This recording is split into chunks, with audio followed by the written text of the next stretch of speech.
మీరు బేసిక్గా యాక్చువల్గా మీకు చెప్పాలంటే మీరు ఇమ్మీడియట్గా ఇంకో గేమ్ ఆడి ఎనర్జీ లెవెల్స్ చాలా ఎక్కువ ఉంటాయి. అది జోక్ అంటే it's not a joke, but మీరు చాలా ఎఫర్ట్ పెట్టారు. ఇంకోటి ఏంటంటే నేను చెప్పదలుచుకుంది నన్ను ఎప్పుడైతే ఆదర్స్ వీళ్ళు అప్రోచ్ అయ్యారు, ఒక 2 సంవత్సరాల క్రితం మా వైఫ్ చనిపోయింది.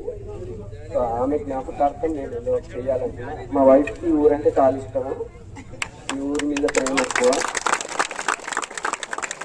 ఇప్పుడు ఈ ఊరికి రావాలన్న సంతోషంగా వస్తుంది.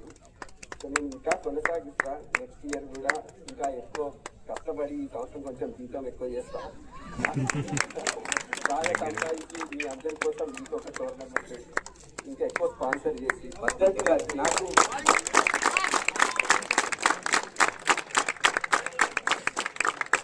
యాక్చువల్గా ఇంకా టైం దొరకలేదు. లేకుంటే మీ అక్కడ తెలిసిన టీంకి ఒక టీ-షర్ట్స్ అట్లా స్పాన్సర్ చేద్దాం.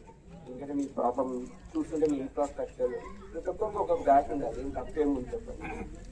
కానీ చూద్దాం, మన ప్రయత్నం మనం చేస్తాం. నాకు ఈ ఆపర్చునిటీ ఇచ్చిన కమిటీ మెంబర్స్ అందరికీ థ్యాంక్ యూ.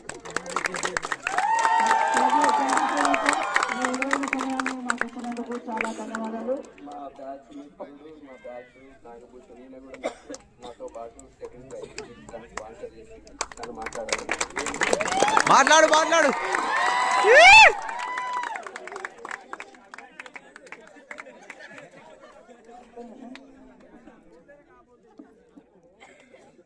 క్రీడాకారులందరికీ ఒక చిన్న విన్నపం. బుద్ధ శ్రీకథ గారు స్వర్గస్థులైనందుకు చింతిస్తూ 1 నిమిషం మౌనం పాటిద్దామని కమిటీకి కోరుకుంటున్నాం. Please silence.